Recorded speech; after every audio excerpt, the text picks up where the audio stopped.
سلام، زه بلال مشلم او تاسو د بازار خبرونه ګورئ.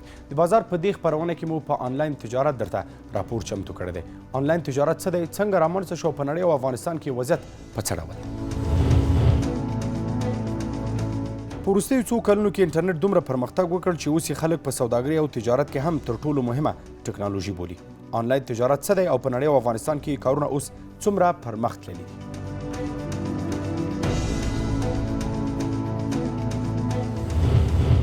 اوس هم بشپړ جزئیات. د نوې ټکنالوژۍ او انټرنیټ په رامنځته کېدو سره د ژوند ډېرې برخې پرمخ تللي دي. ډېری داسې کارونه چې موږ پخوا په ساعتونو او ورځو کې نشوای ترسره کولی، اوس یې له خپل کوره د انټرنیټ او نوې ټکنالوژۍ په وسیله ترسره کولی شو. ځکه انټرنیټ ټوله نړۍ په یو نړیوال کلي تبدیله کړې او د خلکو روزمره کارونه یې آسان او پرمختللي کړي دي. یو له هغه اسانتیاوو چې د انټرنیټ په وسیله رامنځته شوې، هغه د انټرنیټ په استفادې آنلاین سوداګري یا تجارت دی چې په دې وروستیو کې د نړۍ ډېر خلک په دې برخه بوخت کړي دي او له دې برخې ښه عاید هم ترلاسه کوي. د افغانستان ځوانان هم په وروستیو څو کلونو کې له دې برخې د عاید د ترلاسه کولو په لټه کې.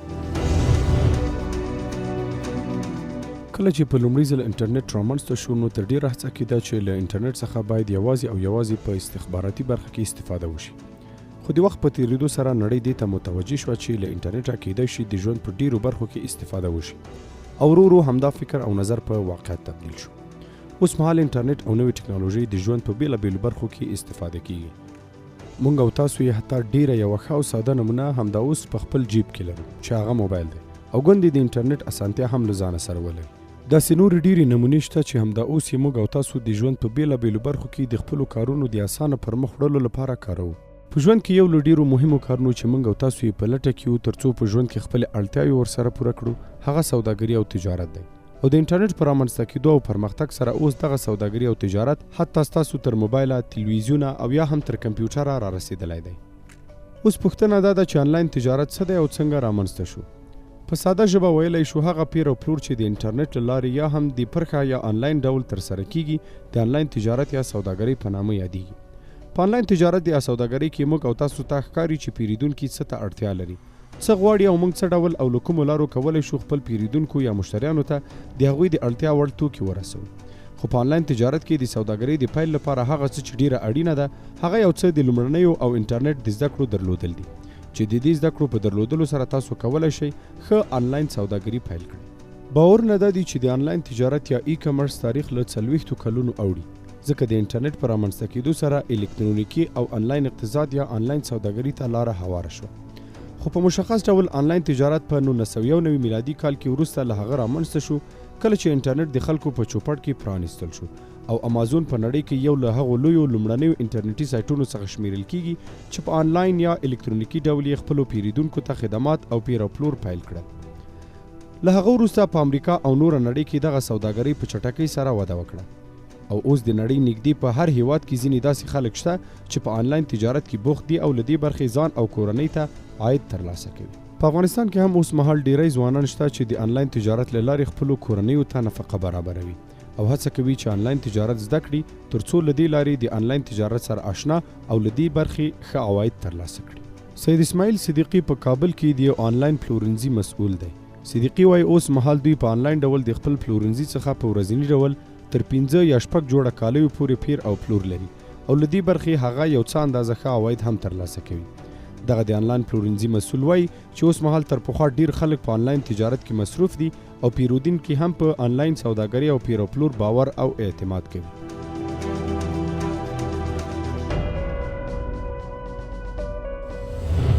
بل د پلیر او پلور مسله ده. په لومړیو کې زموږ د پلیر او پلور مسله ډېر داسې ترینګلې وه، داسې ډېر پلور مو نه درلودل. په وخت زمان سره کله چې زموږ په کار کې یو څه تغییرات رالو، لږ مو کار ته پرمختګ ورکړو، لږ د خلکو باور مو لاسته راوړ. له لومړیو نه که چېرته په ټوله کې په جمعواري کې سړی ووایي په ورځ کې په تېر وخت کې به یوه جوړه وه یا به نه وه، خو اوس مهال په ورځ کې یوه، دوه، درې الی 5-6 جوړې شته، پروژات شته، ځکه چې د خلکو باور مو لاسته راوړی ده. کوم کار چې مثلا هېوادوال یې له موږ نه غواړي، هماغه کار موږ ورته کړی ده او کوو یې په راتلونکي لپاره. زموږ کوشش هم همدا ده چې په آنلاین پروژات په افغانستان کې یو د باور فضا رامنځته کړي، هېوادوال خوشحاله وساتي او هېوادوال ته په رښتیني ډول خدمات وړاندې کړي. نو زموږ په راتلونکي هم همدغه تمه ده او همدغه هوډ مو ده، همدغه هوډ موږ له هېوادوالو سره کوو، وعده کوو چې آنلاین پروژات به انشاءالله په افغانستان کې دې حد ته رسوو چې نور به هېوادوال دې ته اړ نه شي چې کوم جنس دوی په کار وي یا له هېواده بهر چېرته لاړ شي یا په داخل د هېواد کې سرګردانه پسې وګرځي. نو انشاءالله ټوله زمینه سازي به ورته کېږي، هېوادوال به له دې برخې نه پوره هغه اطمینان حاصلوي او د خپلې خوښې مواد به لاسته راوړي. د انلاین تجارت او سوداګرۍ لپاره لومړی اړتیا انټرنیټ دی چې یو څوک په انلاین سوداګرۍ او له دې لارې په پیر او پلور باندې بلد واوسي. یو تن د انلاین سوداګرۍ زده کوونکی وایي چې دوی په دې برخه کې زده کړه کوي او تر دې دمه یې له دې برخې عاید هم ترلاسه کړی دی. دغه ځوان له نورو ځوانانو څخه هم غواړي چې انلاین تجارت ته مخه کړي ترڅو دوی وکولی شي ځان او کورنۍ ته ښه نفقه برابره کړي.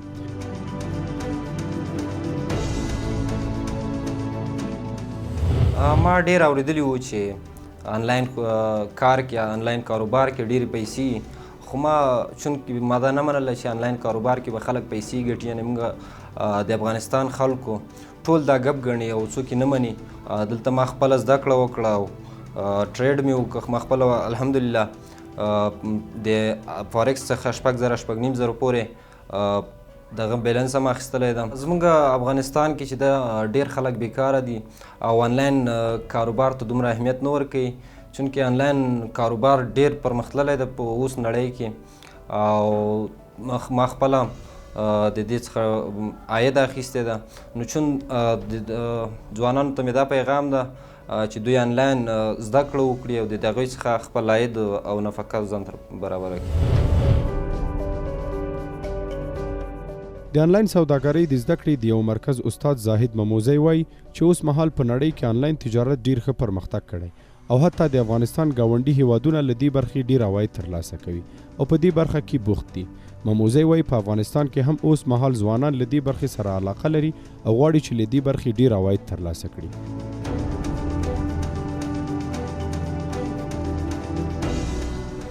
آنلاین تجارت په ټوله نړۍ کې 99% نن سبا خور شوی. که موږ د یورپ طرف ته یا امریکې طرف ته توجه ورکو، هغه کنټریز کوم چې آنلاین تجارت کې ډیر زیات انټرست لري، د هغې ینګ جنریشن چې وګوري تقریبا 12 ټریلیون، معمولي خبره نه ده، 12 ټریلیون ډالر د یو ورځ صرف په شیر مارکیټ کې صرف بایک سیلینګ کیږي. د دې نه تاسو اندازه ولګوئ چې آنلاین تجارت څومره رشد لري په نړۍ کې. اما که موږ راشو ایشیا طرف ته، چې ایشیا طرف ته توجه ورکړو چې ایشیا کې ولې آنلاین تجارت کمبود دی، نو آنلاین تجارت زموږ سره دغه زموږ نایبرهوډ چې کوم کنټري ده، همسایه موږ ورته وایو هېواد دی، په دې کې هم 15% چې دی ینګ جنریشن ولې چې نن سبا ټیکنالوژي اډوانس طرف ته روانه ده، روبوټیک سیستم راووته، مشینریانې راووتې، هغه هلکان چې کوم کار به یې مخکې د لاس نه کو هغه اوس د کمپیوټر له تھرو کوي. نو دومره حد ته یعنی آنلاین بزنس، آنلاین سیستم دومره په نړۍ کې مخکې تللی دی چې نن سبا که زه یم بمشکل ما سوا له افغانستان نه هر یو هیواد په دې کې مشغوله دی. استاد مموزی وایي چې اوس مهال په افغانستان کې د ځوانانو ترمنځ د انلاین سوداګرۍ ډیره علاقه موجوده ده او غواړي چې له دې لارې عواید ترلاسه کړي. خو دا چې انلاین تجارت زده کړې ته اړتیا لري، نو بې له زده کړې دوی له تاوانونو سره مخامخ کیږي. استاد مموزی وایي چې په انلاین تجارت او سوداګرۍ کې ښه عواید شته، خو چې لومړی زده کړل شي او بیا پکې عملي کار وشي ترڅو فایده او ګټه یې ډیره وي. زه په خپله په دې باندې شاهد یم چې یاره تقریبا اوس نن سبا د افغانستان تر 15% پورې چې کوم ځوانان دي خو هم ډارېږي، ډار یې په زړه کې دی، چا سره یې شیر کوي نه، کني د آنلاین بزنس کې لګیا دي او موږ خپله سیګنل پاس کوو لګوي ورته. نو که دا لږ په وضاحته باندې مارکیټ ته راوځي، دوی به هم ډاډه شي، دلته به هر یو بچی زموږ دا کار شروع. تقریبا زموږ کوشش په همدغه کې دی چې باید د افغانستان چې څومره هم عوام دی باید دغه 3 فیلډ ته ډېر زیات توجه ورکړي، ځکه په نړیواله سطح باندې نن سبا همدغه 3 شیان دي چې خلک ترېنه ګټه پورته کوي. یو په ټولو کې اول نمبر کې دی فورکس مارکیټ. صحیح دی؟ اوس به ستاسو ذهن کې دا سوال راځي چې فورکس مارکیټ څه دی؟ فورکس مارکیټ به زه تا ته د افغانستان په ساده ژبه کې به ورته وایم چې آنلاین صرافي ده. یو ډیجیټل کرنسي د موږ ځو هلته بای سیلینګ کوو که چیرته موږ هلته زده کړو او خپل د طریقې کار مطابق هلته باینګ سیلینګ وکړو نو دلته هر کور پې چلیدی شي. دا یو. دویم عادي خلک ورته شیر مارکیټ هم وایي. دویم چې دی په نړۍ کې دویم غټ مارکیټ چې دی هغه نو سوشل میډیا ده. په سوشل میډیا کې یوټیوب هم راځي، ټیک ټاک هم راځي، مختلف شیان راځي. په دغه باندې که موږ توجه ورکړو نو د یو یوټیوب نه موږ دومره انکم کولی شو چې زموږ د سوچ نه بهر خبرې دي هغه صحیح شی. نو په دې کې ACCS مارکیټ هم راځي چې چېرته موږ باینګ سیلینګ کوو. دا دویم او ډېر یو اسانه دي خو شي. دریم ټولو کې زیات پرمختګ چې نن سبا په نړۍ کې هغه امیزون دی. امیزون کې موږ پروډکټ اخلو یو داسې دی چې مطلب یو دکان دی، یو دکان کې ته یو شی فزیکل خرڅوې، امیزون کې ته چې دی هغه خرڅوې پوه شو. ډیجیټل طریقې سره ته یو پروډکټ اخلي مخکې باندې سیل کوي، تا ته په ډالر کې پرافټ راځي، هغه پروفیټ ته ځان سره جنریټ کوي، په هغې کې ته LLC اخلي، ته بل چا سره هم کار کولی شي. مهمه نه یې چېرې ته وایې چې ما سره پیسې نشته زه به څه کوم، ته پیسې مه کوه، ته د بل چا کار وکړه، هم ته پیسې جنریټ کولی شي. اوس هم لنډه دمه لرو. بیا هم ښه راغلاست. آنلاین تجارت په نړۍ کې تر دې دمه نوی دی او په نړۍ کې ویل کېږي چې دغه تجارت تر ډیره د دې لپاره رامنځته شو چې په مارکیټونو او بازارونو کې د پیر او پلور ستونزه حل شي. آنلاین تجارت اوس مهال د نړۍ په ډیرو هیوادونو کې ترسره کیږي او پیرودونکو ګڼ شمېر ستونزې یې له منځه وړي دي. ځکه آنلاین تجارت اسانتیاوې رامنځته کړي دي او په میلیونونو ځوانانو ته یې د کار زمینه هم برابره کړې ده. خو په افغانستان کې دغه برخه تر دې دمه ځکه کمرنګه ده چې د افغانستان ډیری خلک ورسره بلد نه دي او په دې برخه کې کافي زده کړې نه لري. آنلاین سوداګري په نړۍ کې خپلو پیرودونکو لپاره ډېرې اسانتیاوې رامنځته کړي دي ځکه مصارف پرې نسبتاً کم راځي، اعلانات پکې ښه تر نورو برخو تر سترګو کیږي، انتخاب پکې له لرې ځایه او په کمه موده کې اسانه ترسره کیږي، د پیسو لیږد رالېږد یې هوسا او محفوظ دی او همدارنګه ډېرو خلکو ته یې کاري زمینې هم رامنځته کړي دي او په ټوله کې آنلاین تجارت او سوداګري ګڼ شمېر نور سهولتونه هم رامنځته کړي چې خلک یې له اسانتیاو سره هوسا دي او غواړي په دې برخه کې په کمې پانګې سره ډېر عواید ترلاسه کړي.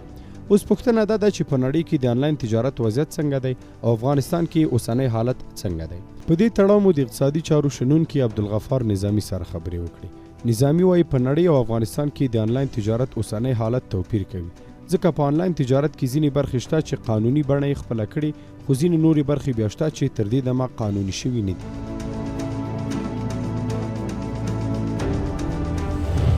دلته بیا داسې کېږي چې آنلاین تجارت یا ای کامرس والو دا تقسیم کو دا یو څه فرق لري. اول خو دا دی چې یو داسې پلیټفورمونه دي چې د هغه له لارې نه خلک ځان ته عواید راټولیدولی شي یعنې پیسې پرې ګټلی شي. او یوه برخه بیا د آنلاین تجارت دا ده چې د هغه پر مټ باندې ته کولی شي خپل ستونزې یوازې حل کړي، مثلا خبرې وکړي لکه واتساپ، لکه مطلب ویډیوګانې نشر کړي، لکه مطلب افهام و تفهیم وکړي. په ټوله کې د کمیونیکیشن برخې دپاره دا استفاده کیږي. دویم دا ده چې د عوایدو د جوړېدا په خاطر باندې د آنلاین تجارت خلک اکثره استفاده کوي. دغه برخه چې آنلاین تجارت خلک استفاده کوي دا برخه تر اوسه پورې غیر قانوني ده، د قانوني بڼه نه ده غوره کړې. اما دغه برخه چې ته وشي کولی افهام تفهیم پې باندې وکړي، ویډیوګانې ریګولر کړي، مثلا لکه ټیک ټاک، لکه انسټاګرام، لکه فیسبوک، د دې له طریق نه پوسټونه ولري د متن په شکل باندې، د ویډیو په شکل باندې، یا هم خپل پیغام ولري تجارتي. دا برخه چې ده بیا دا لیګل ده، دا قانوني ده، د دې کې څه ستونزه نشته. لیکن دغه چې پیسې پې ګټي، مثلا کرنسیانې پې ګټي، هغه بیا غیر قانوني ده. غیر قانوني په دې خاطر باندې ده چې کومې پیسې چې د آنلاین له لارې نه ته ګټې د هغو پیسو کرنسي نه ده مشخصه، په نړیوال قانون کې ورته ځای نه دی ورکړلی شوی. زه تاسو ته مثال درکولی شم، داسې که مثلا د ډالر نوم راواخلې نو تاسو ته طبعا ذهن ته راځي چې دا د امریکا پیسې دي. که د افغاني نوم راوالې نو بیا ذهن ته راځي چې د افغانستان پیسې دي، همداسې تومن، همداسې نورې کرنسیانې هېواد مشخص کېږي. لیکن که بیا زه تاسو ته وایم چې بیټ کوین یو آنلاین کرنسي ده، لیکن بیا نو معلومات نه کېږي چې دا بیټ کوین د کوم هېواد ده، نو په دې خاطر باندې نورې کرنسیانې هم شته دي چې هغه تر څو پورې لیګل نه دي، ایلیګل دي. په اکثریت د هېوادونو کې، په ډېر کمو هېوادونو کې قانوني بڼه لري، خو هغه ډېر زیات تر سانسور لاندې ده او مشکلات پکې ډېر زیات دي. او مشکل پکې ستر چې دی هغه د پیسو د ساتلو یا د امنیت برخه ده چې دا بیخي کمزورې ده، هېڅ امنیت نه لري. که ته اوس فکر وکړه دغه پیسې چې کوم په آنلاین شکل باندې ته ګټې خپل اکاونټ کې وساتې، نو پرته له دې نه چې شپې ویښ شي او شپې ویده شي، سهار چې ویښ شي ګوري چې په اکاونټ کې د صفر دی، هېڅ سیفټي ورکې نشته ده.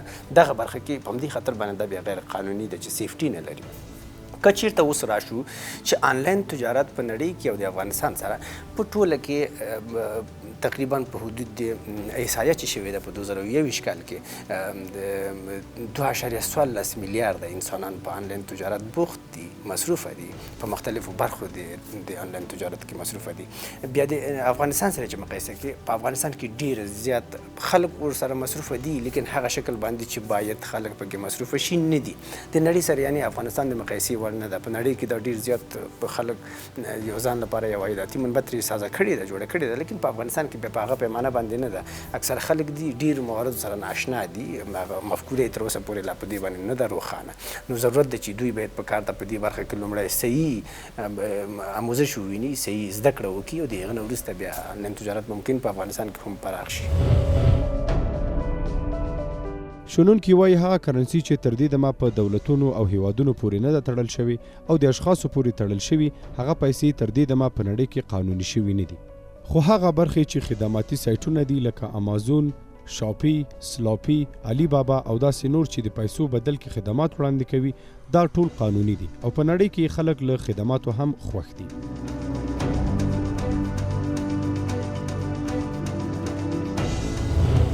دا قانوني دي، هغه غیر قانوني دي او کوم چې کرنسي یا پیسې ویلټ پیسه نه ده، یعنی کوم هیواد پورې تړلې نه ده او داسې کسان د هغه پیسو صاحبان دي چې اشخاص بللی کېږي.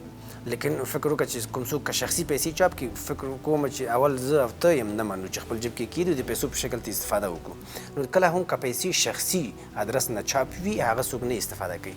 نو دا یو بود دی، دا چې کوم بیټ کوین او ایترم دا چې دي پای دا شخصي شکل باندې پیسې دي، په دې خاطر دا ایلیګل دي.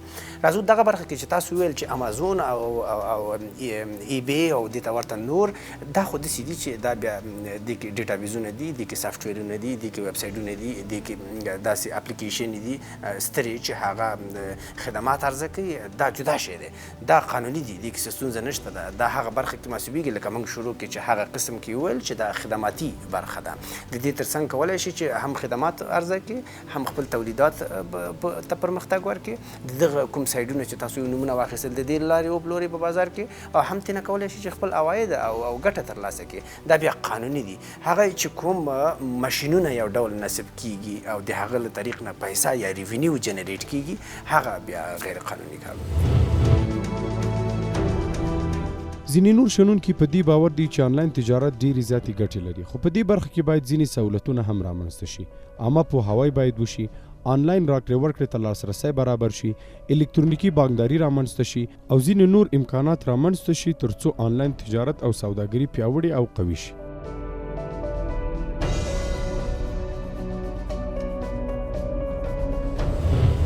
په افغانستان کې آنلاین تجارت د نورو هیوادونو په پرتله دومره زیات نه استفاده کېږي د یو شمېر مهمو چلنجونو له کبله، چې تر ټولو مهمې د خلکو لخوا د اعتبار نه ورکول، ګرچې اعتبار به لري ځکه عامه پوهاوی په هغه کچه نه دی چې باید وای. د دې تر څنګ یو شمېر نورې ستونزې چې هغه آنلاین پولي کارډونو ته لاسرسی، پایمنټونو ته لاسرسی یو بل محدودیت دی او اکثره خلک فزیکي خرڅلاو یا پیرو ترسره کوي. نو دا چې آنلاین تجارت سیستم برابرېږي، لومړی تر ټولو اساس یې الکترونیکي بانکدارۍ ته ګرځي چې دغه برخه کې سهولت رامنځته شي. هغې نه وروسته انشاءالله بیا آنلاین تجارت هم وده کولی شي. په دغه برخه کې اوس وخت کې آغاز یې بللی شو، زیات خلک علاقمندي لري چې آنلاین تجارت پیل کړي، ولې یو شمېر ستونزې چې دوی ورسره مخ دي د دوی د چارو د خنډ او ځنډ سبب ګرځي. د آنلاین تجارت څخه استفاده زیاتې ګټې درلودلی شي. یو خو دا چې د مصارفو د کموالي سبب ګرځي یا اپریشنل کاست چې کوم دی عملیاتي مصارف هغه هم کمیږي. مهمه ده چې په مختلفو بازارونو ته پرته له حضوري تګ نه آنلاین لاسرسی درلودلی شي. مشتریانو ته هر وخت ته 24 ساعته کولی شي خدمات ولري، د هغوی لپاره په خپل وخت جواب ورکړي. هغوی ته حتی ډلیوري ولري. نو دا یو بله ډېره مهمه برخه ده. د دې ترڅنګ د آنلاین تجارت نه هم هغه ګټه هم په شفاف ډول وي، دومره نقصانات نه رامنځته کېږي لکه په فزیکي بازارونو کې. او د افغانستان بازار چې البته د افغانستان عموما کې موقعیت چې اکثر ترانسپورټي مشکلات زیات لري، زیربناو ته پکې په اساسي ډول کار نه دی شوی، نو له آنلاین تجارت څخه ګټه اخیستنه کولی شي چې په اسانه او په سهولت سره دغه ستونزې تر ډېره بریده کور او په ځان کې راونغاړي. نو آنلاین تجارت ګټې ډېرې زیاتې لري، خو د دغې موخې د ترلاسه کېدلو لپاره لومړی په الکترونیکي بانکدارۍ باندې کار کول او بیا به انشاءالله د آنلاین د تجارت د ودې شاهدان وو. د آنلاین تجارت کارونه په نړۍ کې په ډېرې چټکۍ سره پر مخ روان دي، خو په نړۍ کې له دې برخې د عاید ترلاسه کولو لپاره په هماغه اندازه سهولتونه هم رامنځته شوي، ترڅو خلک په کور ناست یوازې د انټرنیټ او یو څه لومړنیو زده کړو په درلودو سره ډېر عاید ترلاسه کړي. په افغانستان کې هم اوس ځوانان هڅه کوي چې له دې برخې عاید ترلاسه کړي، خو په دې برخه کې ځینې هغه سهولتونه چې دولتونو باید تر دې دمه رامنځته کړي وای نه دي رامنځته کړي.